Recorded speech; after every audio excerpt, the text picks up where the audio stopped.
It is confirmed we have an element of two-tier justice in this country.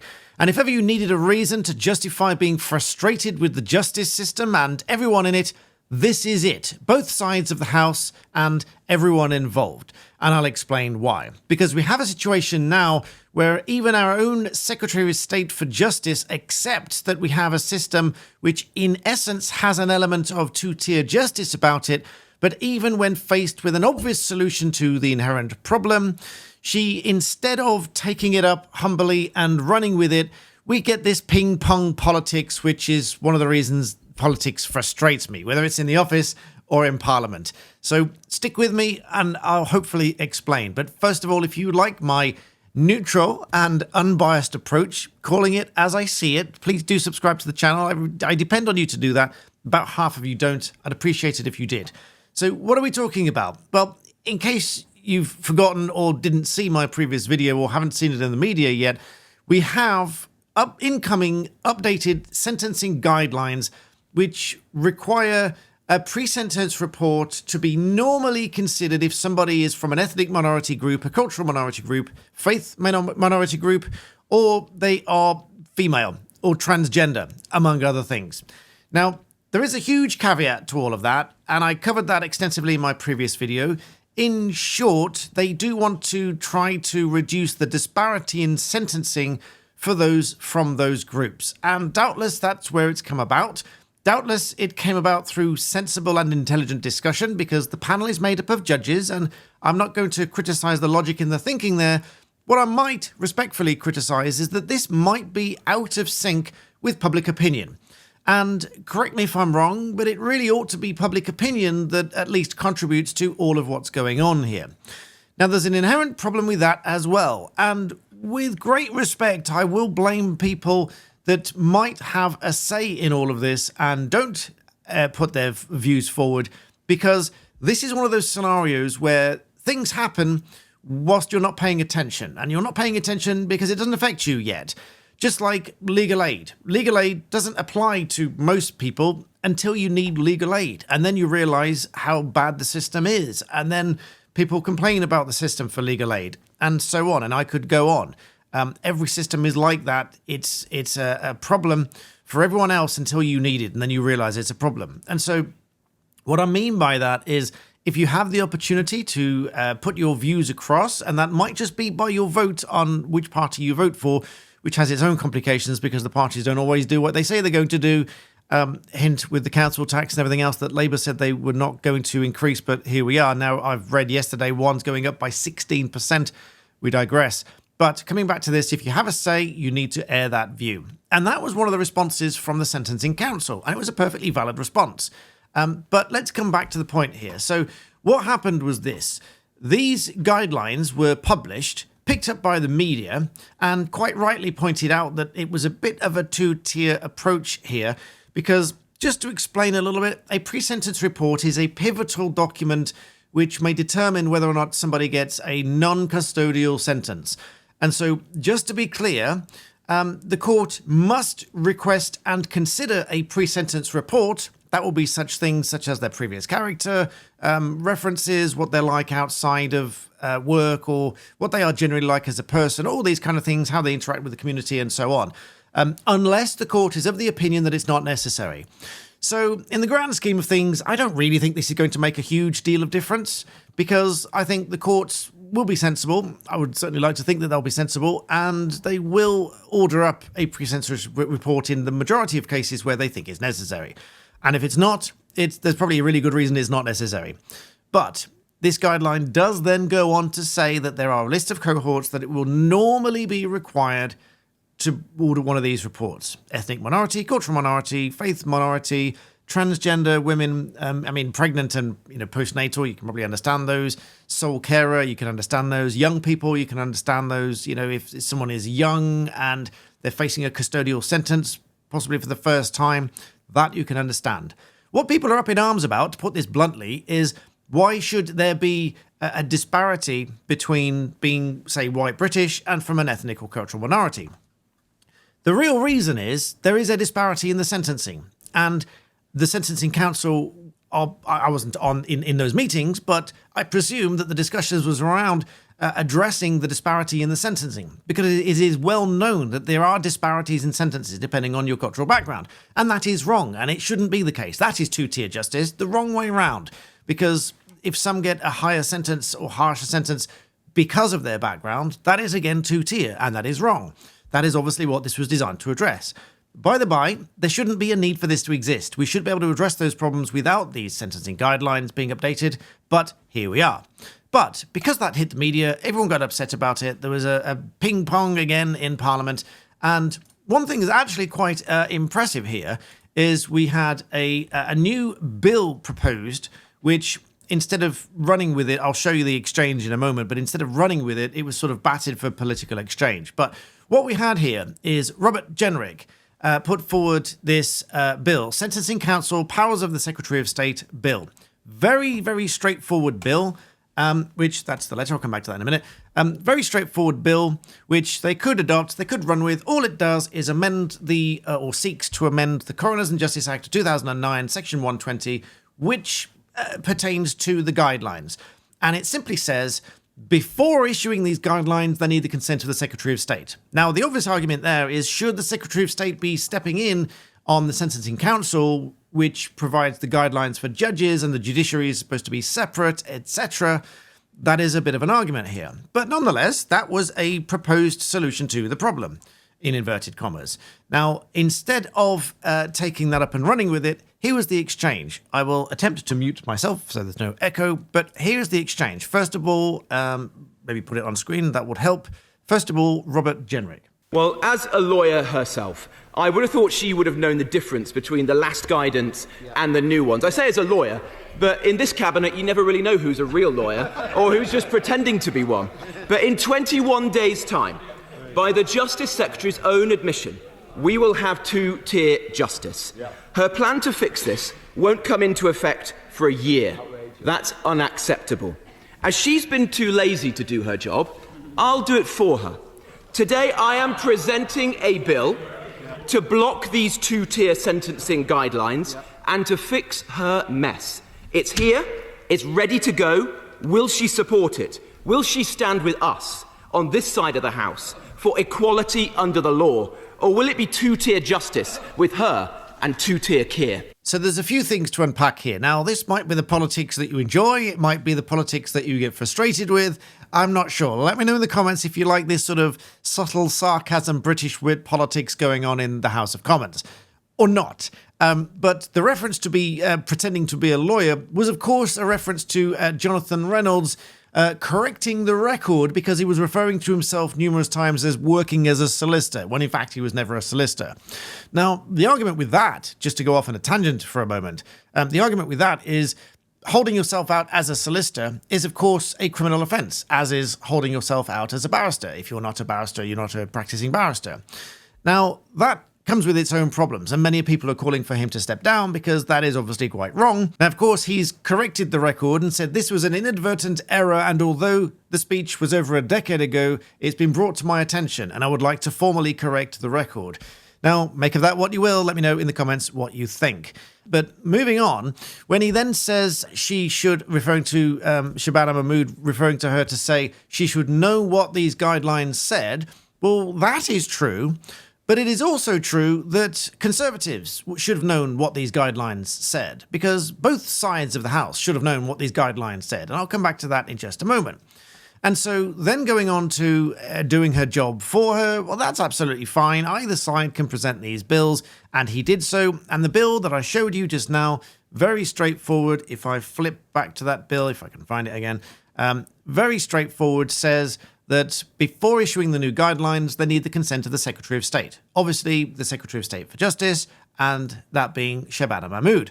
So this would just amend the law to say they require consent before these things become law. Now, instead of what a great idea, thank you for doing that, that's really useful, let's run with that because that solves the problem here and now. No need for a review and looking into it and taking a year over it, and then maybe considering legislating if we need to when these new guidelines have been in for 6 months already. Instead of that, we get this. Shabana Mahmood.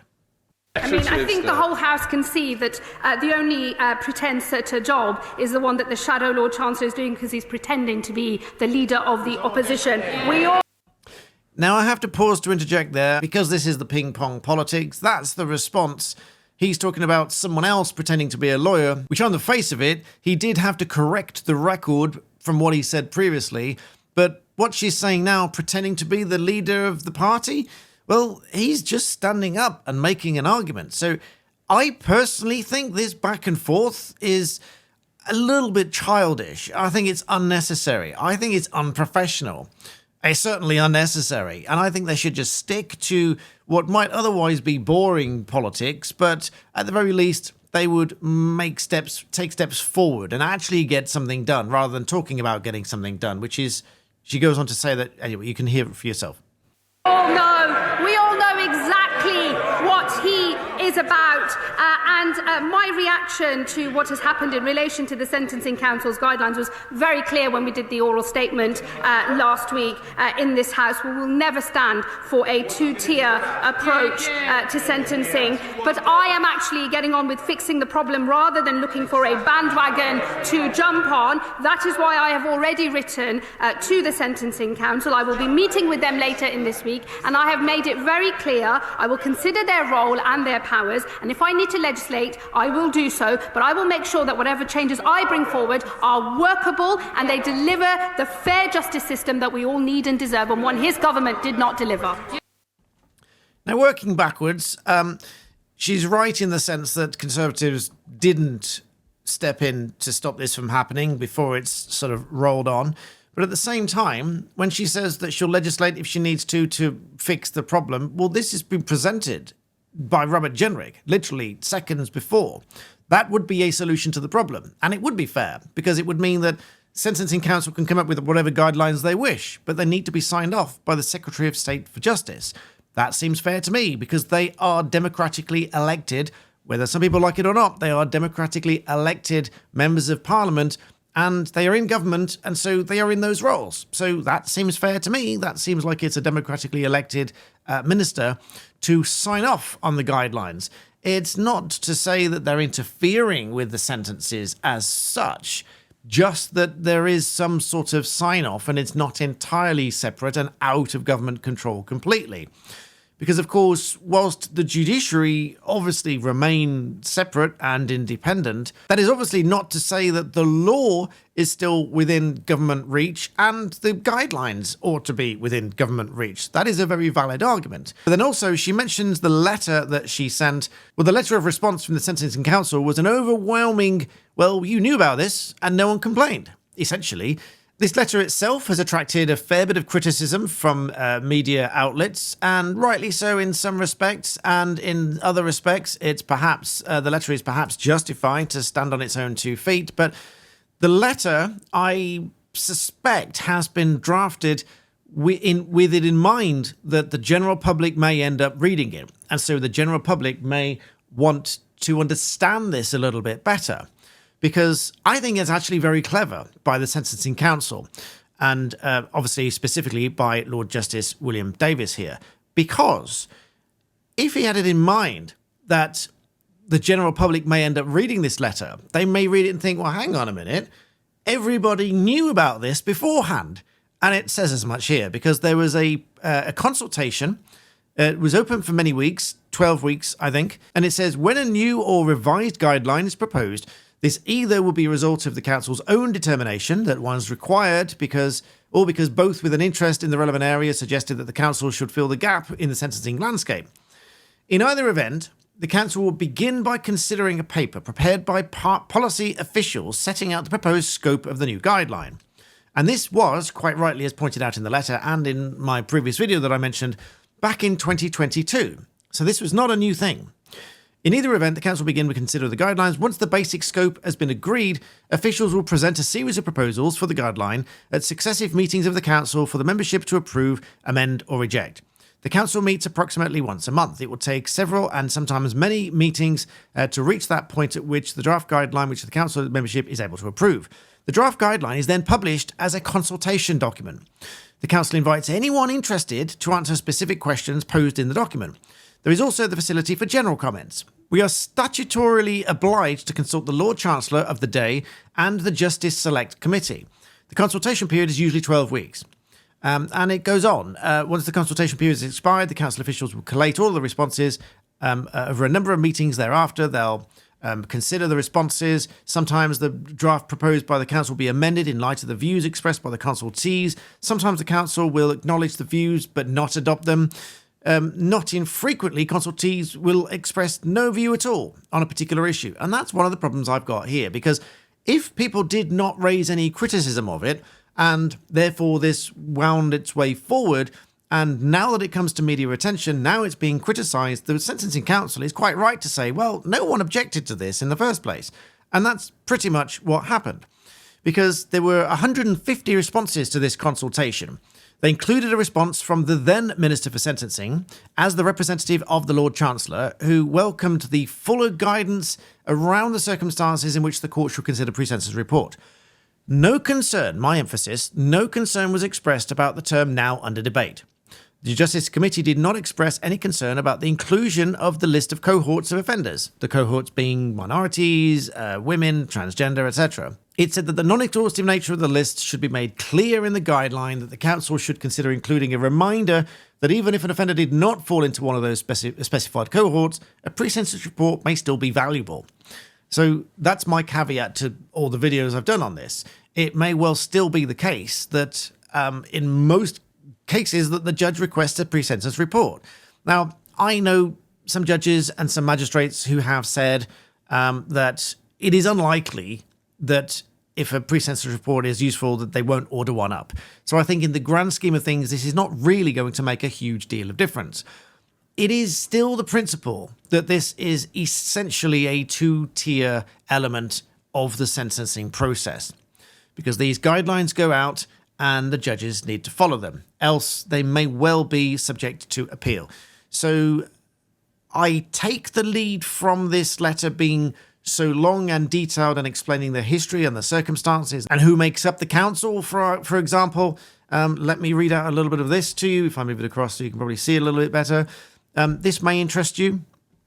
The membership of the council consists of 14 people, 8 members of judges, 2 Lord Justices of Appeal, one of whom, of course, is Lord Justice William Davis, 2 High Court judges, 2 Crown Court judges, a district judge of the Magistrates' Court, and a lay magistrate. These members are appointed by the Lady Chief Justice with the agreement of the Lord Chancellor. The remaining membership is non-judicial, appointed by the Lord Chancellor. A chief of the police represents the police interests, and there's academic interests, etc. So this is a broad spectrum of representation, many of whom are, of course, judges. But the main point of this thing is here, that there was a consultation, and both sides of the House would have, and certainly should have, known of the full extent of these guidelines before now, and certainly before being implemented on the 1st of April. As to what happens now, after she's been knocked back on her letter with essentially the conclusion saying, however, for all the reasons I've given, I do not accept the premise that your objection to the relevant part of the list of cohorts for whom a pre-sentence report would normally be considered necessary. The second part of your letter indicates that you will be considering whether policy decisions of such import should be made by the Sentencing Council. You'll consider what role the ministers in Parliament should play. I respectfully question whether the inclusion of a list of cohorts in the imposition guideline was a policy decision of any significance.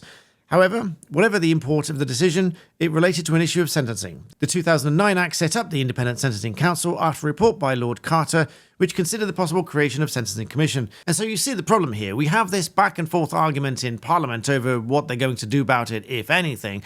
And ultimately, because this hit the media, whereas perhaps it didn't previously, a lot of people are now upset about it. So this is now, is it too late to go back and change anything? Or is it now going to be the case that because it's in the media, this is reactionary politics and just moving to the general feel of what the public want? Let me know what you think, because this is one of the reasons you will be justified, as I said at the outset, in being frustrated with the whole of the system and everyone in it. These things wind their way forward. If people don't express their concerns and criticisms, then these things happen. And so let me know what you think in the comments, and all the more reason we shouldn't be squashing out and stamping out free speech. So there we have it. Let me know what you think in the comments below. Do like the video. That helps the algorithm to spread it to a wider audience. Subscribe to the channel. I'd really appreciate that. And as always, thank you for watching.